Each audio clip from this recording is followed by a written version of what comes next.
의원님 질의해 주십시오. 예, 예, 금감원장님. 최근에 제2금융권의 해킹 사고가 굉장히 빈발하고 있습니다. 첫 번째 화면 보여주세요. 지난 7월 14일 날 SGI 서울보정보험의 재택근무 시스템 취약점을 통해서 내부망에 랜섬웨어가 설치됐어요.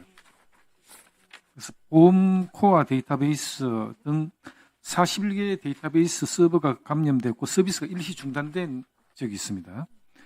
그다음 8월 초에는 러시아의 해커 조직에 의해서 랜섬웨어 공격이 발생했습니다. 해커 측은 닷컴을 통해서 132만 건 대규모 데이터 유출을 주장했으나 웰컴 금융그룹 측은 고객 개인정보 유출은 확인되지 않았다고 발표를 했습니다. 아마 내부 품위스나 회의자료 유출 정황은 있습니다. 롯데카드 해킹 사고는 뭐 잘 아실 테니까 이건 그대로 넘어가도록 하겠습니다. 제2금융권이 정보 보안 취약성을 노출시키는 것은 아무래도 은행업권과 비교했을 때 정보 보호 인력, 그 다음에 관련 IT 예산이 많이 빈약한 것 같아요. 은행업권과 비교했을 때 제2금융권의 경우에는 예산은 3분의 1 또는 최대 14분의 1 정도 격차가 있고 정보 보호 인력도 약 최대는 한 9분의 1 정도밖에 안 되는 그런 인력으로 지금 운용이 되고 있습니다.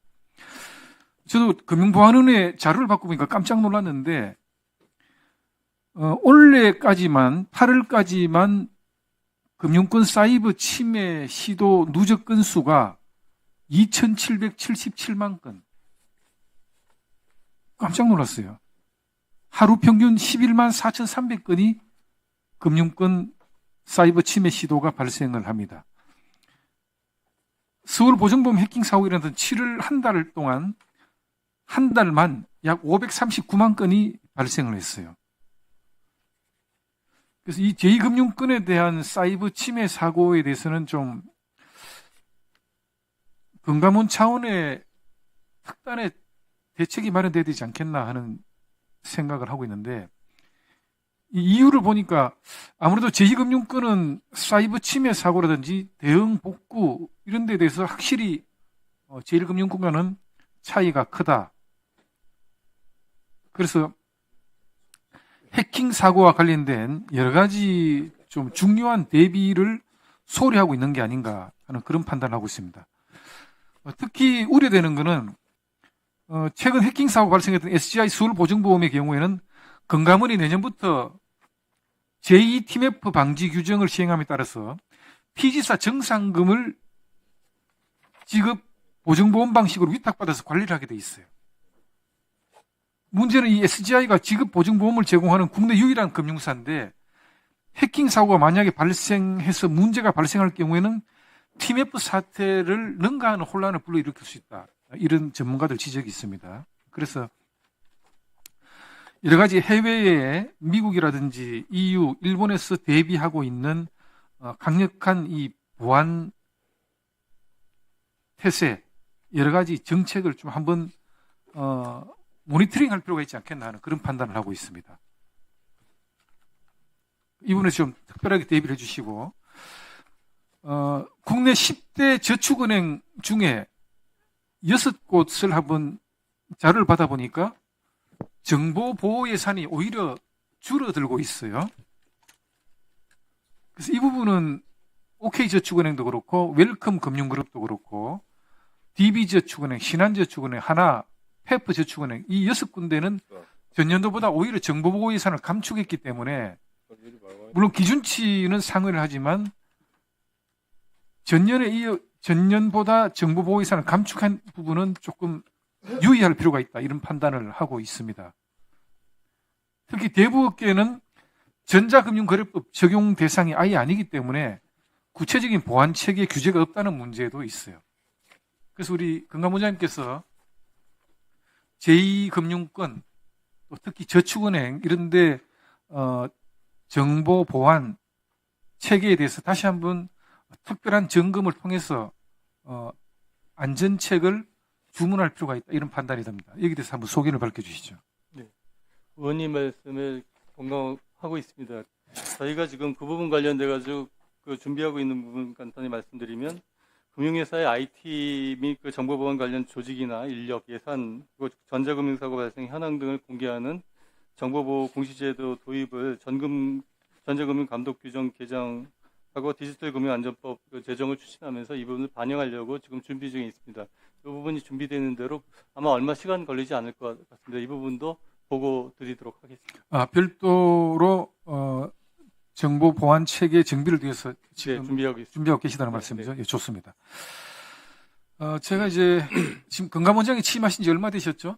2달 조금 넘었습니다. 예, 이제 2달 정도 되시니까 아마 금감원 내부의 여러 가지 이제 업무 진행 상황은 체크를 하시고 또 여러 가지 대책도 마련하시고 등등 노심초사하시면서 업무를 진행하고 계실 텐데 제가 금감 원장님에게 좀 당부하는 사항이라고 이해를 해주시면 되겠습니다. 이 부분은 이제 금감원에 대한 언론 또 금융 전문가들이 지적하고 있는 내용이기 때문에 혹시 듣기 불편하실지 모르겠지만 한번 좀 유의하실 필요는 있겠다라는 판단은 들어요.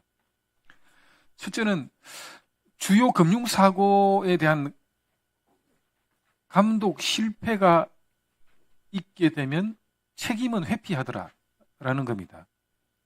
2011년도 저축은행 사태라든지 2019년도 라임 옵티머스 사모펀드 사태 등 그 이후도 뭐 좀 잦은 금융사고가 있었겠지만 넉장 대응 감독 부실은 있으면 분명한데 책임은 회피하더라. 그 다음에 내부 책임 규명은 미온적이다. 이런 평가가 있다는 걸 좀 유의를 해 주시기 바랍니다. 단적으로 이야기하면 사전 감독은 부실한데 사고가 터지면 과도한 사후 제재를 하더라. 이 부분은 고압적이고 권위적인 태도를 지적하는 것이라고 저는 이해를 하고 있습니다. 사전 감독은 부실한데 사고가 터지면 과도한 사후 제재를 하더라. 이런 지적이 있다는 걸 좀 유의를 해주시고 그 다음에 잦은 순환 근무 타실 텐데 아마 2, 3년마다 보직 이동이 분명히 있겠죠. 그래서 금융 현장에 대한 전문성과 이해가 의외로 낮다라는 지적이 있어요. 금감원에 근무하면 다들 금융 전문가일 것 같은데 의외로 금융 현장에 대한 전문성과 이해도가 낮더라. 그러다 보니까 경중을 따지지 않고 자료 요구를 하면서 비효율적인 검사 행태를 보이더라라는 지적이 있습니다. 이 부분은 이제 금감원장으로 취임하신 지 얼마 안 됐기 때문에 한번 내부적으로 스크린을 한번 해보시죠. 이런 언론이나 금융 전문가들의 지적에 대해서는 그래도 귀담아 들을 필요는 있겠다라는 판단은 듭니다. 단적으로 이야기하면 금감원의 감독 전문성과 책임성이 중요하다. 이 부분을 다시 한번 되새길 필요는 없겠는지에 대해서 성찰할 필요가 있다라는 지적이 있다는 것 좀 유의를 해주시기 바랍니다. 여기에 대해서 우리 금감원장님 한번 소회를 밝혀주시죠. 의원님 말씀 상당 부분 좀 사실은 공감하고 있고 그런 지적이 있다는 거 잘 알고 있습니다. 그래서 그 부분 관련돼서 이번 인사와 관련돼서도 그 부분에 관한 문제의식을 반영해서 인사에 좀 반영하도록 할 것이고 그 다음에 책임 회피성 감독 업무 운영이나 이런 것들이 없도록 사전 그래서 저희가 소비자 보호 관련된 부분을 전 단계에서부터 강화해서 업무에 반영하려고 노력하는 그 과정이라는 것도 말씀드리고자 합니다. 유념하겠습니다. 자, 마치셨습니까? 수고하셨습니다. 자, 이어서 존경하는 김재섭